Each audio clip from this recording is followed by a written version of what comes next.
Hey, this is Jen from North Boulder Counseling. Currently working from home today during COVID quarantine. So this is my home vibe. That's Vermont, Mount Mansfield. So I want to share with you 5 things, like just 5. So hopefully that's a good quality of options, but not too many choices. That you can do that take 10 minutes or less to make you feel better during COVID. Like to make you feel better anytime, all the time.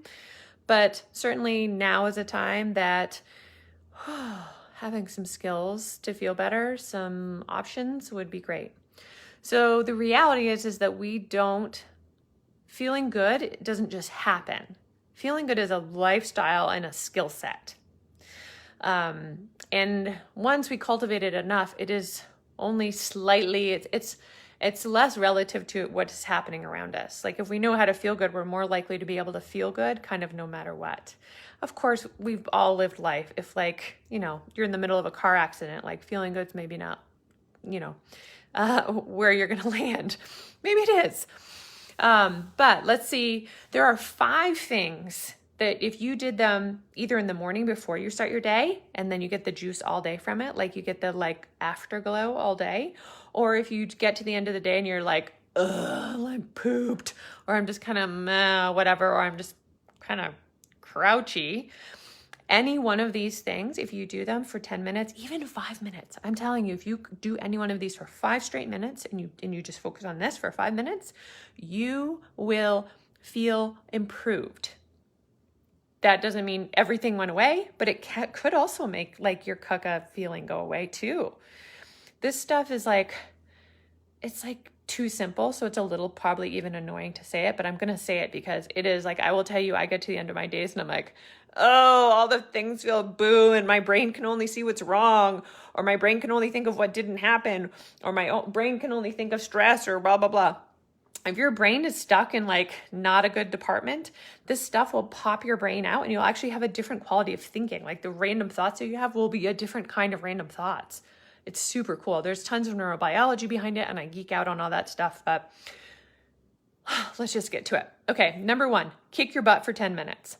So basically exercise. You're not exercising so that you can have cuter buns or be stronger or fitter or look better in your jeans or something. You're exercising because it's going to download perfectly calibrated chemistry in your brain that's going to elevate your mood and reduce your stress. It's nature's Prozac, but way better. It's your body's perfect Prozac. So I would say, let's try 10 minutes. But if you're oh, I can't do anything. If you tell yourself, okay, you have to do it for 5 minutes and then you can be done. Hop on YouTube, or don't. You can hop on YouTube and say 5-minute workout video. And there are a bunch of literally 5-minute videos or 10-minute videos. Or you could just sit in your living room and do as many push-ups on your knees or not on your knees, or just arm bending. You just need to exercise until you feel like you can't do another repetition again. You can't do one more push-up or you can't do one more squat. Because when you get to that point of exhaustion, you're going to have very particular chemistry released in your brain that's very yummy. So if you do it for 5 minutes and after 1 minute, you're I can't do another one. You give yourself a break and maybe do something else, do arm raises. It doesn't matter what you do. Do a YouTube video, do whatever comes to mind. Okay? So that's strength training. You could also do cardio. So you could just walk up and down your stairs or run up and down your stairs or do jumping jacks. Either one of those are going to release slightly different chemistry in your brain. So you could try both and see which kind you like better, if you like strength training or cardio. So kick your butt for 10 minutes, 5 if you really don't even care, but it will help you. Kick your butt. Next thing, stretching or yoga. So stretching and yoga also release some yummy juices in your brain. There's some specific ways that particularly does it. Yoga is great because it's cultivated for so long. It does the job very well. It's really meant to do this combination of mind and body relaxation. So yoga, of course, part of it is stretching. So that's going to relax your body, open your muscles, help you release tension, help open up your joints. And then also the deep breathing speaking of deep breathing, that goes with yoga. is going to relax your parasympathetic nervous system. Basically, your whole nervous system, your brain, and all of your nervous system is where you feel all your stress.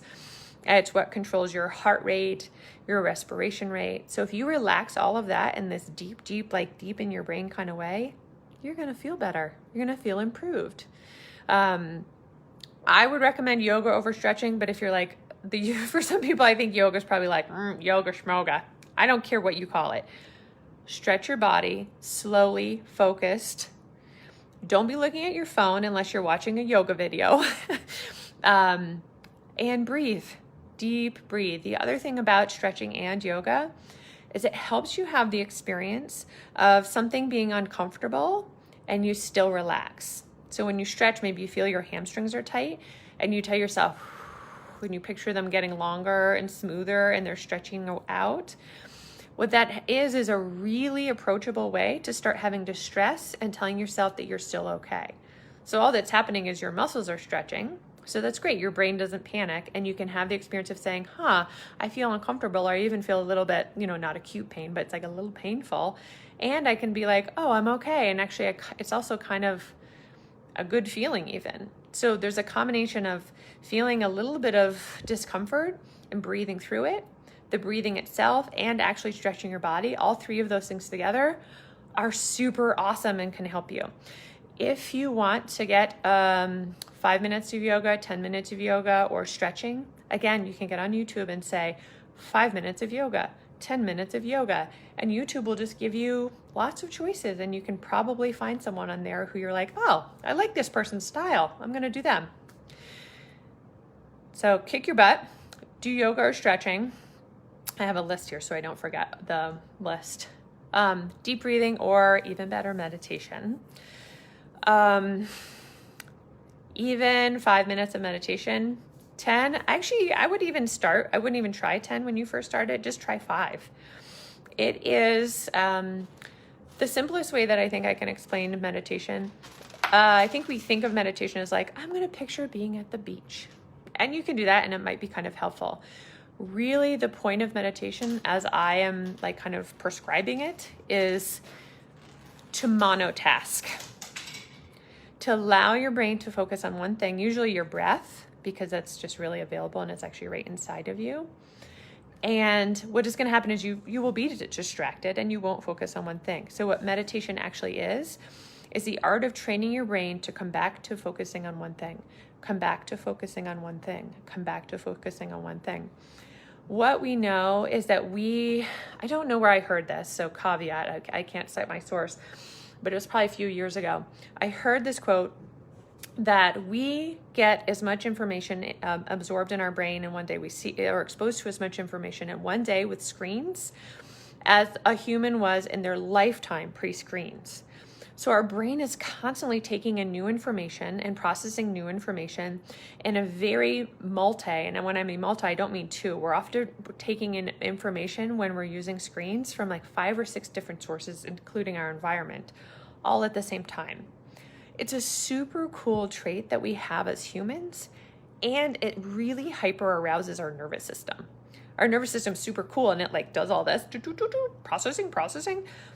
But at the end of the day, that we're not meant to sustain that level of arousal or like agitation even. Like it's just too much stimulation. So when we meditate, what it does is it tells our whole nervous system, oh, we're not doing 57 things right now. We're going to do one thing. We're going to do one thing. And your brain will be like, the groceries, my da da da da. And you say, oh, come on back. We're just doing one thing. Come on back. Just doing one thing. And if you do that for 5 minutes, there's, again, I don't have all the research to cite in this article, but there's really amazing information that we have, the difference in the places and ways that our brain fires when we focus on one thing for more than 5 minutes, especially like when we get closer to 20 minutes. But start with 5 minutes and just know that you are succeeding if you don't get up. Even if you're annoyed the whole 5 minutes, as long as you keep saying, okay, come back to my breath, you don't have to like it for it to be being effective. At some point, it probably will become something that you like. But initially, I think people think that they're failing if it wasn't like this total equanimity and this amazing transcendent experience. Like that's maybe if that's it, that's like awesome for you. I'm psyched. But just that you sit and every time you get distracted, you say, oh, watch my breath again. You can watch specific things like there's a texture to your breath and it makes a noise and it has a temperature and you can feel it in your body. So you can just like see how many things you can notice about your breath. But then every time you get distracted, you say, oh, come back to watching my breath for 5 minutes. It's one of my favorite things and also really annoying. I definitely have had meditations where I'm like, I hate this the whole time. I'm like, I don't want to do this. I should do all these other things. And then I stay with it. And when I get done, I'm like, oh, I feel better. Anyway, so hopefully you'll have that experience too. In fact, I would be very surprised if you don't have some version of that experience. 2 more things. Write or do something creative. We just talked about how we're absorbing all day. We're taking in, we're ingesting, we're taking in all this information all day. If we, particularly without devices, because again, with the multitasking, like many tasking that comes from devices, it dilutes this a little bit. But to be creative, you could write music, you could doodle, literally just get yourself a blank piece of paper, and a pen and just doodle for 5 minutes. You can have music on in the background, maybe not a music video, but doodle, journal. It doesn't have to be something, you don't have to create something of meaning. In fact, please try not to. Just let yourself kind of blah, whatever you want to do. Create something. You could, so I have a little boy, just using his blocks. Like if I sit there and just like do his blocks or his Legos, ooh, that is actually very relaxing. So creating something, please try not to create something that is like really great and everyone will approve of it because it kind of refutes the point. Create something that just feels sort of like almost off-gassing your day. You're just like fumbling around. You're just kind of doodling with blocks or doodling with a pen or humming a little song. Like sometimes I'll be humming and I'm like, and I'll try and make up like what I think is a cool little humming song. That creativity in our brain, and it's also playful, right? Because we're not trying to accomplish anything or get accolades. We're just playing for the sake of play, essentially. Creative play, essentially. So even 5 minutes. So get your pen and paper and you can set a timer on your phone and say 5 minutes, I'm going to like scribble around on my paper and like make lines, make them connect and whatever. Okay. And the last one is talk. Usually I say talk with someone else because we have a very deep primal need for human connection. Not business talk and probably not talking to someone that it's really hard to talk to. Usually chatting or catching up or even like joking around. That's all awesome.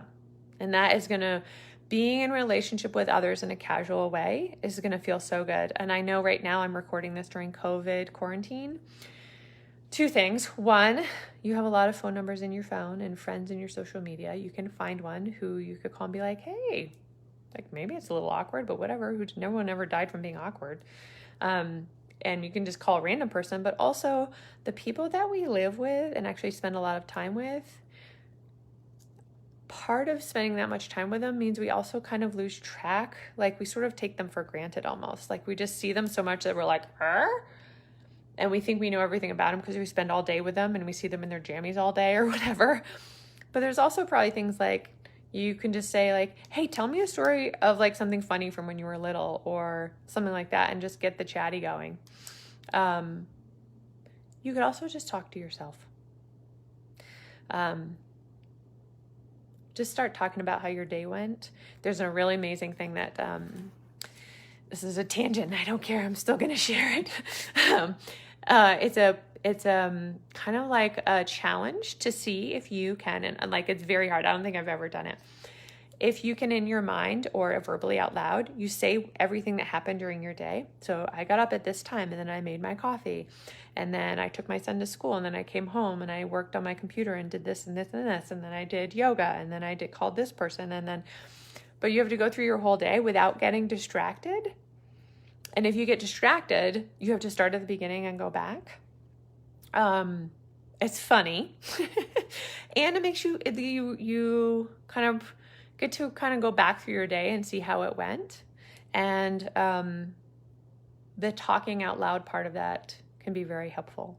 So, okay, here, let's see, we have kick your own butt. So exercise, stretch / yoga, breathing, really meditation, creative play, writing, doodling, playing with toys, and connecting or talking, ideally with other people. So those are the 5 things. If you do even 2 of those, let's say 1, if you do 1 of those on purpose, you will have an improved mood. If you do 2 or 3 of them, you will have a more improved mood. And if you do all of them, maybe a few in the morning and a couple in the morning, couple in the afternoon kind of thing. If you do, so 5 minutes every day is much better than 1 hour once a week of almost anything that's good for you. And in particular, these kind of things. At some point, they become a habit. And a true habit means you don't really have to think about it to do it. Like brushing your teeth, right? That's a habit, at least for me. No judgment if it's not for you. My coffee. I love my coffee. I don't really get up and be like, when and how am I going to get my coffee? Like, I know exactly how it's going to happen. Half the time I don't even remember making it, and I'm like drinking my coffee. So if you want to add these things into your day, a really easy way to do them is to add them with an existing habit. So if you're like, I really would love to stretch every day or do 10 minutes of yoga, or I'd really love to do 10 minutes of cardio before I start my day because I know it just makes my whole day better. You tag it to something you already do. So I cannot have my coffee until I do 10 minutes of jumping jacks or 10 minutes of cardio. And you do it in a loving way, and then you do it and you're like, yay, I did it. And actually, if you do that, yay, I did it at the end, the affirmation, I'm just, I'm like a little obsessed with habit building and how we do our life. So there's quite a lot of research on stacking habits together, it's called, when you combine an existing habit with a new habit. And then you do an affirmation at the end. You're like, yay, me, look at me. I did a good job. I took care of myself, or I invested in my well-being today. So stacking them together. So then in the evening, one of the ones is most people, if you brush your teeth and you say, okay, before I brush my teeth, I'm going to do push-ups and sit-ups and squats for 5 minutes or 10 minutes, and then I'll brush my teeth. So that way, now you've put, what did we put in the morning? I forgot. You can do 1 in the morning, and then you do your 1 in the evening, and then you've got 2 things tagged to 2 things you already do, and eventually they'll become things that you do out of habit. Like even when you go to stay at a hotel or with friends, you'll be like, oh yeah, do my push-ups and then brush my teeth. Like you don't even really think about it. And by then, cool stuff, you have changed your brain. If things like this become a habit, you've actually probably changed some neural wiring in your brain kind of permanently. It's super cool. So remember, 5 or 10 minutes a day is better than an hour once a week. Okay. Good luck cultivating your happiness. It is tricky. Somehow we really kind of default to not being so, not feeling so good. So good luck getting what you want out of your life. And I hope this is helpful.